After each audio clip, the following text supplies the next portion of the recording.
Olá, você ligado no Notícias Agrícolas, eu sou o Guilherme Dorigatti. Nós damos sequência à nossa programação do Realidades da Safra, visitando as mais diferentes regiões do país para verificar o desenvolvimento das lavouras. E dessa vez a nossa parada vai ser no município de Carazinho, no estado do Rio Grande do Sul, para acompanhar como é que estão as lavouras de soja e de milho dessa safra verão 21-22. Quem vai conversar com a gente sobre esse assunto é o Paulo Vargas, ele que é vice-presidente do Sindicato Rural de Carazinho, já está aqui conosco por vídeo. Então seja muito bem-vindo, Paulo, é sempre um prazer ter o senhor aqui no Notícias Agrícolas. Boa tarde, Guilherme, boa tarde a todos os produtores do nosso país. É um prazer mais uma vez no espaço do Sindicato Rural de Carazinho, junto ao Notícias Agrícolas, o maior site do agro brasileiro. Paulo, da última vez que a gente conversou aqui no Notícias Agrícolas foi lá no final de agosto, ainda estava na colheita do trigo, mas a falta de chuvas já trazia dificuldades para as atividades por aí. Essa situação de falta de chuvas persiste e agora a soja e o milho também já estão sofrendo, né? Piorou muito, Guilherme. A nossa região aqui do norte do estado do Rio Grande do Sul, aqui no noroeste, está terrível a situação. O pessoal que plantou milho, aqui na nossa região se planta milho final de agosto, início de setembro.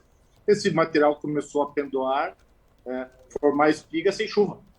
Então, as perdas em milho são muito grandes. Já se calcula aqui de 50% a 80% tranquilamente perdas. Tem de 50%, tem de 80% e até 100%. Esses casos de 100%, inclusive as empresas seguradoras já autorizaram cortar esse milho e o produtor ainda semear soja para tentar uma safra ainda esse ano. Porque aqui na nossa região nós não temos duas safras de verão. Então, ou é milho ou é soja.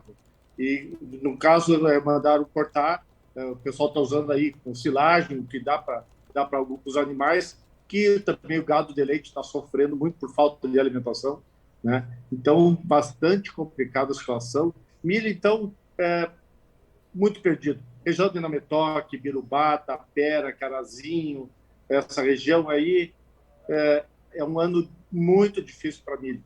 Então, quem plantou milho esse ano, as perdas são bastante grandes. E aí, São Paulo, essas lavouras de milho aí na região, né, não é o primeiro ano que acontece essas perdas, as últimas safras também tiveram essa dificuldade com falta de chuvas. O que o produtor pode fazer? Existe alguma coisa que ele possa fazer para tentar se precaver, para tentar diminuir esses impactos de falta de chuvas para as próximas safras, para os próximos anos? Sim, a única coisa que ele pode fazer é tentar instalar algum equipamento de irrigação. Aí nós temos problemas de dificuldade de licenças ambientais, o custo da irrigação ainda é elevado, tem áreas que não têm disponibilidade de água suficiente, não tem algum açude que passe perto, ele não consegue captar água, não consegue fazer um açude, né? Então, as nossas áreas são coxilhas, são áreas onduladas, então muito difícil armazenar água, e aí complica muito. Produtor, a tendência é num ano ruim desses, o pessoal vai ano que vem pensar em plantar milho, já desiste, né? Muita gente vai desistir de plantar milho já no próximo ano. Além dos custos, né? E aí, Paulo, olhando para a soja, como é que está a situação para a soja que foi plantada depois?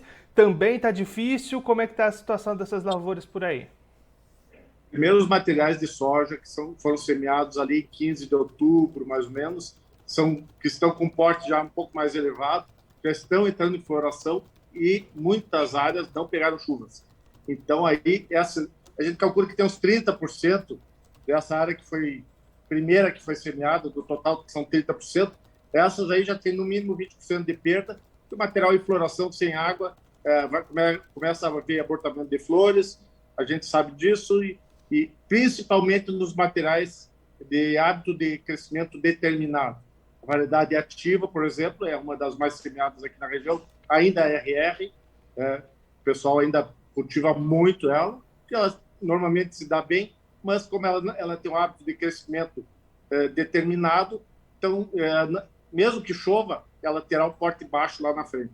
Tudo isso vai implicar em produtividade lá na época da colheita. Muito difícil de quantificar isso, certamente, mas esses primeiros materiais estão sofrendo muito. E, além do que, tivemos produtores que estão fazendo replantio dessas áreas, que às vezes plantou e não nasceu por falta de chuva, né? Tinha previsão, mas as nossas previsões não são precisas, né? Então, o pessoal perdeu, replantou, e aí, às vezes, replantou um pouco mais tarde, fora da época preferencial, né? Então, tudo isso vai acarretar lá no final, na colheita, redução de produtividade. Até o mercado já está vendo isso, tanto que preço de soja que tem disponível, do produtor que tem ainda alguma coisa armazenada em casa, está com volta aí de R$ 9,00, sobre o preço do produto que já está fixado dentro de cerealistas, cooperativas, né? Então, o pessoal já está vendo que vai faltar produto aqui também. E aí, Paulo, nessa situação, né, que o preço pode ficar maior, mas a produção vai ser menor, vai ser ainda dar um equilíbrio de rentabilidade, ou até que ponto essas perdas podem trazer prejuízos, até se a gente considerar, né, essa diferença de preços e a diferença de produtividade? E muito vai depender do que vai acontecer daqui para frente. Se voltar a chover normalmente, esses primeiros sojas, eles já têm a consolidação de perdas. Mas esses sojas mais tardios, eles podem se recuperar. Claro que a média no final, alguma coisa de redução nós teremos certamente. Então, o produtor não tem muita opção. Já estamos no final de dezembro, nem é época preferencial de semeadura de soja aqui na nossa região. Então, mesmo que o produtor semeie agora, certamente esses sojas mais tarde normalmente dão mais doenças. Então, vai ter que ter mais fungicidas lá no final. O custo se eleva. Então, ainda é bastante complicado se fazer contas, mas a expectativa é que na próxima quarta-feira, olha, nós estamos na sexta, na próxima quarta-feira tem previsão, mas uma previsão com 50% de possibilidade. Isso é aquela previsão que diz assim, pode ou não chover. Isso não é uma previsão.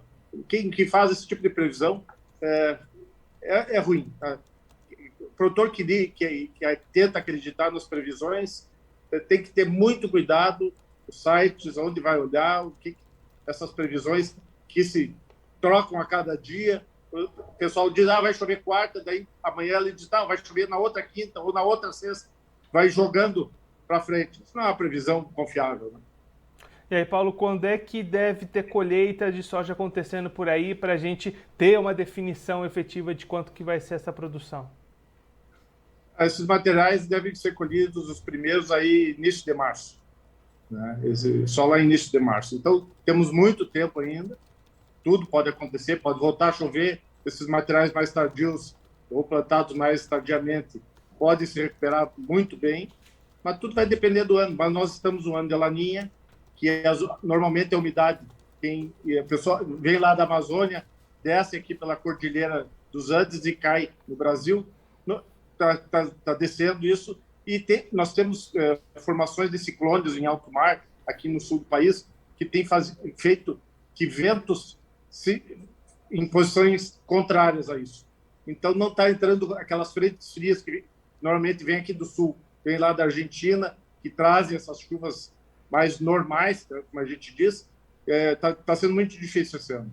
Então, esse choque de ventos está muito complicado. E temperatura aqui atingindo 35 graus. O produtor sabe que a planta debilitada por falta de água, com temperaturas elevadas e vento, tudo isso é prejudicial à produtividade. Seu Paulo, muito obrigado pela sua participação, por ajudar a gente a entender um pouco melhor a realidade dessas lavouras aí na região. Se o senhor quiser deixar mais algum recado, alguma mensagem final para quem está acompanhando a gente, pode ficar à vontade.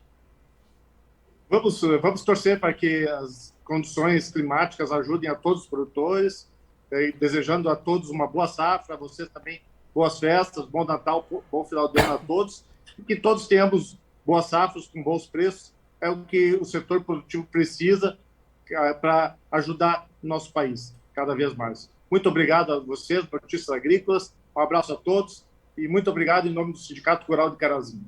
Seu Paulo, mais uma vez, muito obrigado. A gente deixa aqui o convite para você voltar mais vezes, a gente seguir acompanhando como é que vão se desenvolver essas lavouras. A gente espera que da próxima vez com notícias melhores para os produtores aí da região. Um abraço, até a próxima. Até a próxima, muito obrigado. O Paulo Vargas, ele que é vice-presidente do Sindicato Rural de Carazinho, lá no Rio Grande do Sul, conversou com a gente para mostrar como é que estão as lavouras de milho e de soja dessa safra verão 21-22. Seu Paulo Vargas destacando que a falta de chuvas afeta muito o desenvolvimento dessas lavouras. Já desde o início de plantio do milho, lá no final de agosto, já faltava chuva lá na região. Então, o milho chegou ao seu enchimento de espigas, ao seu enchimento de grãos com falta de chuvas. As perdas já estão consolidadas no milho. Nesse momento, ali, perdas grandes para essas lavouras do cereal. E também já perdas aparecendo para as lavouras de soja, principalmente naquelas que foram plantadas primeiro e já estão nessas fases, iniciando esse período de enchimento de grãos nesse momento. A expectativa fica por conta de um retorno dessas precipitações que poderiam até ajudar a recuperar algumas dessas áreas, as áreas plantadas mais tarde lá na região, mas pelo menos por enquanto a situação é bastante complicada, bastante crítica.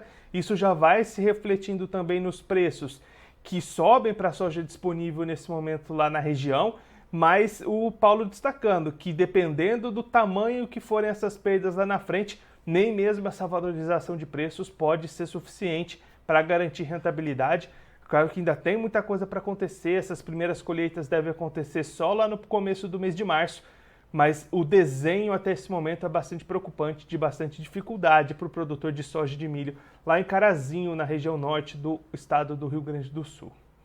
Bom, eu vou ficando por aqui, mas a nossa programação continua, então fique ligado no Notícias Agrícolas. Participe das nossas mídias sociais, no Facebook, Notícias Agrícolas, no Instagram, @Notícias Agrícolas e em nosso Twitter, @Noteagri. E para assistir todos os vídeos, se inscreva no YouTube, na Twitch, no Notícias Agrícolas Oficial.